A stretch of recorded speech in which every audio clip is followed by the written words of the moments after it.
Maging I am ready sa paghagupit ng Typhoon Glenda sa Metro Manila at iba pang bahagi ng Southern Luzon ngayong umaga.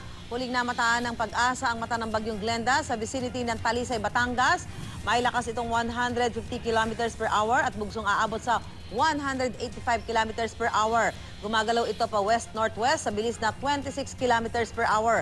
Nakataas ang signal number 3 sa Metro Manila, Pangasinan, Zambales, Tarlac, Pampanga, Bulacan, Bataan, Quezon, kasama po ang Pulilio at Alabat Islands, Rizal, Cavite, Batangas, Laguna, Marinduque at northern part ng Mindoro provinces kasama ang Lubang Island. Signal number 2 naman sa La Union, Benguet, Nueva Ecija, Southern Aurora, Camarines Norte, Camarines Sur, Albay, Burias Island, Romblon at iba pang bahagi ng Oriental at Occidental Mindoro.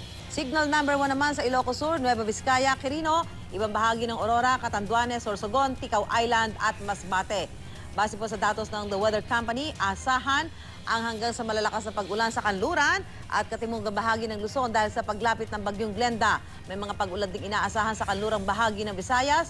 Mahihinang ulan at thunderstorms naman ang posibleng maranasan sa Mindanao.